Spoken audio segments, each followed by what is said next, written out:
Alright, so One Piece, episode 976. That is back to the present day, 20 years later. And we went back to the present day the long way. Because we caught the full length up to everything that has happened between, the death of Odin and Toki. Toki, all the way up to present. And what's the thing that stood out to you most during all of this? Denjiro's transformation. Yeah. Honestly, the animation team seems to have really wanted to go full force with Denjiro's transformation into... if you've seen the freaking... Shiro. Yeah. If you've seen the episode, you should know by now he's Kyoshiro, but... if you didn't tell from all the openings that outright spoiled it from the anime, you definitely didn't know. But... So, let me just start off by saying this man was literally so fucking angry that his facial structure changed. It's the old proverb of, if you keep making that face, it'll stick that way. And he made the pissed off face for about 6 months. Yeah. His face is not the same anymore. His face, his hair, his body structure. Because it's like he grew. Crazy part. It's like he grew in size. Like the way that his body looks. Like there are certain elements to how he looks that has just kind of changed. His rage made him taller. Like seriously. Like he was fairly tall, but now he is, well, full on 10.5 feet. A half? Oh no, 10 feet exactly with about half an inch. Sorry. But just, dude, raging out. I won't lie, the little sting that came when he came out of the, essentially a rage shed, but it was a shrine. Like, sting, the ching sound effect that they made when he came out, it's just like, oh my god, it's Kyoshiro! Denjiro is Kyoshiro! It's like, we get it. Shut up! They gotta sell it, man. They gotta sell it. You know, we're manga readers. We get it at this point. Anime only watchers are probably just like, oh, that was him the whole time! Oh my god, so fucking weird. So, anime only watchers, this is your literal last week, as of this recording, to guess who the traitor is, because they left y'all a very big clue. And looking back on it, it's like, damn, how did I not notice any of these fucking breadcrumbs along the way? But I'm gonna keep my mouth shut. I mean, I'm sorry, man. I didn't notice shit. I didn't notice jack shit. I was trying. Me either. Me either. But like, when you look back on it, it's just like, damn, he really was just trying to give you clues that you just couldn't have picked up on because they didn't seem like relevant information at the time. Like, nothing about it would have made sense. They were giving some massive hits even in the anime, but it's just like, seeing them now, I'm just like, damn, that's a clue. That's a clue. That's a clue. But you would never know it without knowing what to look for. Exactly. But I will tell you, the whole long journey that, Denjiro had to becoming Kyoshiro, from beating up some thugs to creating his whole own Yakuza to allying with Orochi. Oh god, that scene where he was basically bowing before Orochi is just like, he wanted to just kill him right then and there, but it's just like, nope, wait till the prophesized time. Wait till the time when he'll really suffer. Basically, it's just like, no, this man dies when my boys return. They gotta have a piece. Ugh. And then the whole moment with Hiyori coming over to him, and Man, I won't lie. I started kind of tearing up during that whole exchange between the two of them, where she's just like, Kawamatsu, he wasn't eating. He was giving me all of his food. I was scared he was gonna basically kill himself, which honestly, at the rate he was going, he probably would have. Yeah, he would have. He dead ass would have sacrificed his life for her. Yeah, and little baby didn't need to see all that. Like, not to mention, I always loved their plan of, listen, at all times, keep blood packets underneath your clothes, because if shit ever gets dicey, we're taking the, oh, Kyoshiro killed Komurosaki. How could he? Route, and we get you the fuck out of here. Yeah, I mean, God, could you imagine how much more pissed Denjiro would have been if he had let fucking Orochi sleep with Odin's daughter? No. Yeah, I think he would have literally flipped his shit the moment Orochi even so much as touched her. It would have been like, yep, no, he dies now. I don't care about prophecy or anything like that. No. Stab, stab, stab, we're done. Moving on. It's funny too because there was always this implication that Komurasaki was like sleeping around with all these dudes because that's what a Korosan does. But it's just like, no, she was just taking money from people this entire time. I'm just like, I have to assume that all these people who might have even so much as said that they actually slept with her probably just saying it for the clout. I guess. I mean, if they're really going that far to sell that, like, Hiyori has like not actually been with anybody like that, then it's like, all right, I'll take your word for it. I'll give Zoro something to. I'll stop. Although, I mean, let's be real.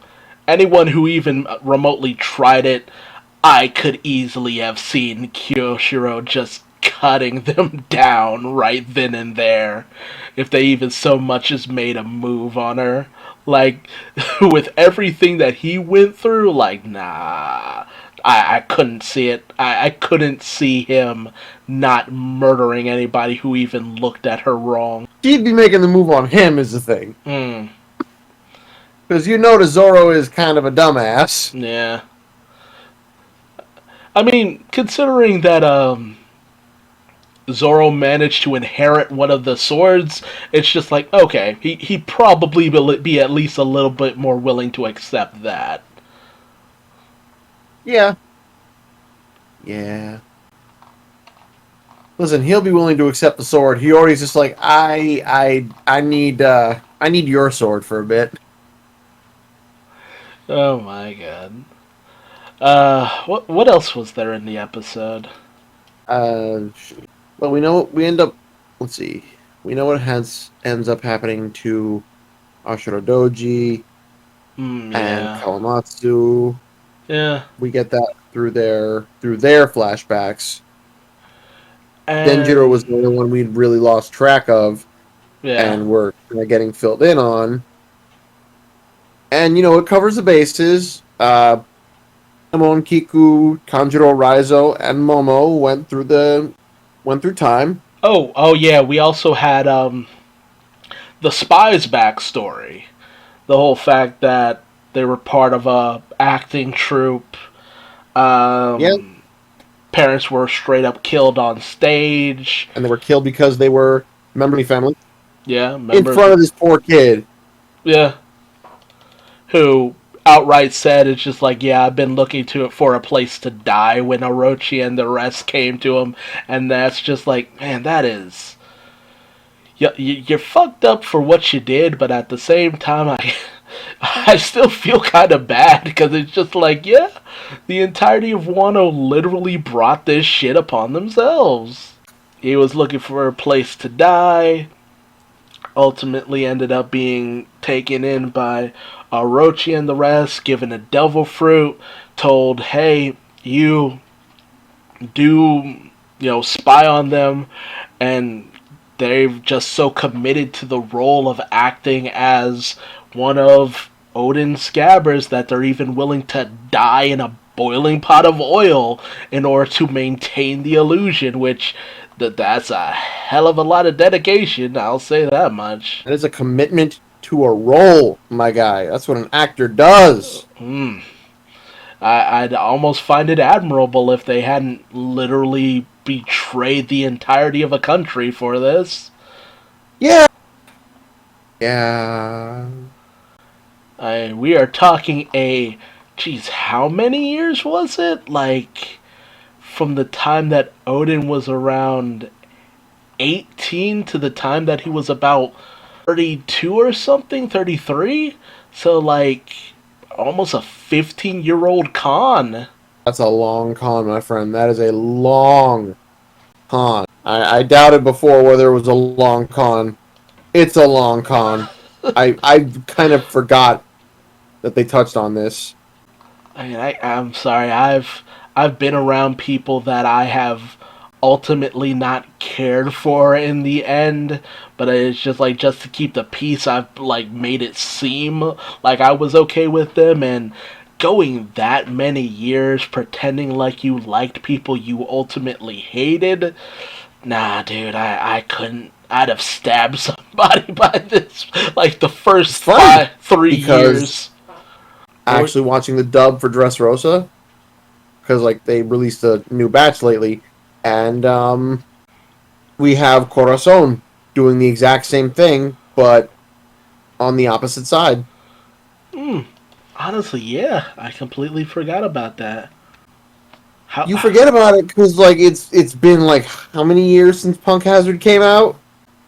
Yeah, jeez. How many years? Wait, how many years was he with the Don Quixote family? Damn it! Oh, I forgot. I don't remember how many years, but he was with them for literal years. His sole purpose was A, keeping kids away, and B, trying to help Suru apprehend him, which never worked. Let's see. Was executed 13 years ago, and in the family doesn't really give a good time. Shit. No, no exact time. Law joined them 16 years ago, so... but then they were traveling around for a hot minute, too, so that really doesn't give us an accurate time frame for how long he was with the Doflamingo family. Yeah, it's hard to tell. Shit. Point is, he more or less took over when Virgo, went undercover with the Marines, and it really, really fucking sucks that nobody told Corazon what Virgo was doing. It would have saved everything in the end. Yeah. Not for Joe, but you get the point. Shit, damn, you right about that. Ugh, like, hell, Virgo in the Marines, like, he was in the Marines when he was at least in his early 20s, and he died in his 40s. So he had to have at least been playing his long con for at least 20 years. Ooh, yeah. So for Virgo, so that's even longer than anyone else. Like, that is a commitment right there. Like, goddamn. Like, I will get my brother. I'm not letting this motherfucker do all the terrible shit he wants to do. Oh, man. Oh. And then we get all that recap of what happened to Kinemon, fucking Momonosuke, Raizo, Kanjuro. Like, when you really look at the series of events that happened after they got to the 20-year mark in the future, it's just like, oh, we came from the past. We saw that apparently we were presumed dead for 20 years. We did our best to escape from Wano. Kiku stayed behind. We tried to head to Zunisha to get some allies. Ultimately, we got shipwrecked. We lost Raizo. We ended up floating over to Dressrosa. We ended up, unfortunately, Momonosuke boarded on a ship that was full of child slaves who were being brought to an island. Kinemon went after him, but Kanjuro ended up being captured and detained, and then they made their way to Punk Hazard, where Kinemon arrived and immediately got his ass cut to shit by law. Like, that is the most intense series of events that could happen to people that I have ever seen. Like, when you look at it as a straight line, it is really incredible. Especially when you consider all the shit that happens afterwards. Excuse me. It's like the most intense backtrack possible. It's just like the way we took to get to Punk Hazard was wild. The way back, considerably even wilder, honestly. Kinemon and the others have certainly been on a fucking crazy ass journey. The ones who didn't get sent forward in time will never truly understand. They had their own struggles, but theirs lasted over about 20 years, while Kinemon and his crew basically got to run a shitload of trauma in the span of a couple months. Yeah. I wouldn't wish that shit upon anyone. That was about it. I did love the shot of Luffy marching with all of those Yakuza bosses and Hyogoro and just, like, commanding them into battle, because it's just like, man, Luffy straight up leading an army. Now that's some shit I never thought I'd see. Yeah. Fucking love... I cannot wait for next week's episode. It's gonna be so fucking good. Oh, so much is gonna happen. There's either two places they could stop at, and one is the revelation of the traitor, and the other is the revelation of the new ally who comes in, and either one would be fine. I cannot wait to see. Because, well, okay, I feel like the traitor reveal will be the thing that happens before the commercial break, and then, the other thing will be the finisher. Ah, yes. Yes! Yeah. That'd be sick. So good. But, well, anything else for this episode? Nah, we've covered all the bases. Trip the Light Fantastic.